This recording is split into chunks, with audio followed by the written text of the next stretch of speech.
Minimum fried rate வரது எவ்வளவு முக்கியம்? மேடம் அதாவது நான் இது வந்து என் கையில் இல்லை. குறைஞ்சபட்சம் இப்போ ஒரு கிலோமீட்டர் ஆப்ரேட் பண்ணோன்னா இந்த ட்ரக்குக்கு இவ்வளோ தான் மைலேஜ் தரும்ன்ட்டு எல்லாருக்குமே தெரியும். ஒரு 6 வீல் வெஹிக்கிள் இருக்குன்னா அதோட பாசிங் வெயிட் டன்னேஜ் எவ்வளோன்னு பார்த்துக்கணும். ஸோ அந்த வண்டி இந்த டன்னேஜுக்கு எவ்வளோ மைலேஜ் தரும்ன்ட்டு அது ஒரு ஃபிக்ஸட் கம்பெனிக்காரங்களே கொடுப்பாங்க. அது ஸோ 5.5 6 6 அது ஒவ்வொரு கம்பெனி வண்டி மாறுபடும். ஸோ அந்த மினிமம் இந்த டீசல் இவ்வளோ இந்த கிலோமீட்டர்லேருந்து இத்தனை கிலோமீட்டருக்கு ஓட்டினா இவ்வளோ டீசல் தேவைப்படும்னு ஒரு கால்குலேஷன் வந்துடும். அடுத்தது என்ன, டிரைவருக்கு எவ்வளோ சேலரி, இன்றைக்கி மார்க்கெட் சேலரி என்ன, அடுத்தது டோல்கேட் எவ்வளோ வருது, இந்த ரூட்டில் ஓட்டினா எத்தனை டோல் இருக்குது, அதுக்கு எவ்வளோ செலவு வருது, இது இந்த மினிமம். இதை தாண்டி தான் நாங்கள் வண்டிக்கு டியூ கட்டுறதுக்கோ எங்களோட எக்ஸ்பென்சஸ்க்கோ தேவைங்க. ஸோ அப்போ இந்த ரெண்டு விஷயத்தை எப்படி கால்குலேட் பண்ணிட்டாவே அதுக்கு மினிமம் இருந்தாவே எங்களால் ஆப்ரேட் பண்ண முடியும். அதே மாதிரி ஒரு பக்கம் போகிறப்போ ஒரு வாடகை தராங்க, நெக்ஸ்ட் அதே அந்த ரூட்டில் ரிட்டர்ன் வர்றப்போ பார்த்தீங்கன்னா இதுலேருந்து பாதி வாடகை தான் தராங்க.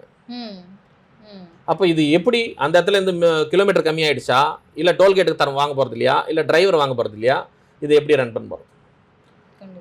ஸோ ஒரு பக்கம் நீங்கள் அதிகமாக இருந்து ஒரு பக்கம் கம்மியாக இருக்கிறத விட ரெண்டும் ஆவரேஜாக இருந்தால் கூட பிரச்சனையே இல்லை. பட் அது மாதிரி இல்லை.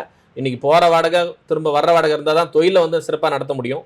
போகிற வாடகையும் கம்மியாக இருக்குது, வர்ற வாடகையும் பாதியாக இருக்குது.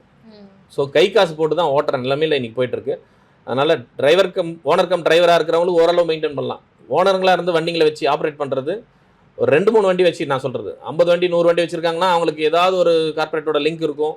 அவங்களுக்கு கண்டிப்பாக ஒரு 50 வண்டி ஓட்டினா கூட மீதி வண்டி நின்னா கூட யாரும் டியூ அவங்களுக்கு கட்டலன்னு யாரும் ஃபோர்ஸ் பண்ண போகிறதில்ல. எல்லா ஃபைனான்ஸ்காரங்க பார்த்தீங்கன்னா இவர் 50-100 வண்டி வச்சிருக்காரு, அடுத்தடுத்து வருஷம் ஒரு 10 வண்டி போடுவாங்க, இவரை போய்ட்டு நம்ம இது பண்ணக்கூடாது. அவங்களுக்கு எல்லாமே ரெகுலேஷன் இருக்குது. பட் இது 1-2 இருக்கிறவங்கள தான் ரொம்ப டார்ச்சர் பண்ணுறாங்க. எங்களுக்கு எல்லா பிரச்சனையுமே இருக்குது. ஸோ இந்த டிரைவருங்க ப்ராப்ளமும் இன்றைக்கி ரொம்ப ஷார்ட் அவுட், டிரைவர் ரொம்ப கம்மியாயிட்டாங்க வண்டி ஓட்டுறதுக்கு. இன்றைக்கி யாரும் நிறைய பேர் இதுக்கு வர்றதில்லை. ஸோ இதெல்லாம் தான் ப்ராப்ளம் ஃபேஸ் பண்ணிட்டு இருக்கோம். எதனால டிரைவர்ஸ் வரலன்னு நினைக்கிறீங்க? இதுதாங்க இந்த அவங்களுக்கு பேசிக் நீட்ஸு போகிற இடத்துல கிடையாது. அவங்களுக்கு இந்த தொழில் மரியாதை கிடையாது. ஸோ இந்த தொழில் டிரைவராக இருந்தால் பொண்ணு கொடுக்குறதும் இல்லை. முதல்ல பொண்ணு கிடைக்கிறதே கஷ்டமாக இருக்குது. இப்போ ஈவன் கொடுத்தாலும் டிரைவராக இருக்கிறப்போ பொண்ணு கொடுக்க மாட்டுறாங்க.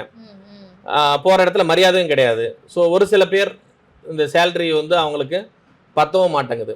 ஒரு சில பேர் படித்தவங்களும் இதில் வந்து ஓட்டிகிட்டு இருக்காங்க. பிஇ படித்த நான் பார்த்த ஒரு 2-3 இடத்துலலாம் பார்த்தா பிஇ படித்த பசங்க வந்து ஒரு ஹாபியாக ஓட்டுறாங்க. வண்டி வச்சு நான் ஓட்டலாம், நான் பார்த்துக்கிறேன், நான் படிச்சிருக்காங்க, நல்லா டிகிரி படித்தவங்களாம் கூட ஓட்டுறாங்க. அவங்களுக்கு ஓரளவு நாலேஜோட கேப்பபிலிட்டியோட பண்ணிக்கிறாங்க. பட் என்னதான் இருந்தாலும் எக்ஸ்பீரியன்ஸ் ஒரு 10 வருஷம் 15 வருஷம் ஒரு லைனில் ஓடின டிரைவருக்கும் இவங்களுக்கும் நிறைய டிஃப்ரென்ஸ் இருக்கும்.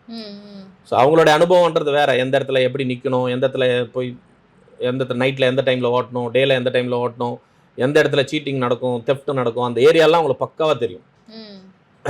அதனால் ஸோ இந்த மாதிரி அவேர்னஸ் எல்லாம் கொஞ்சம் தெரிஞ்சுக்கிட்டாங்கன்னா நல்லது.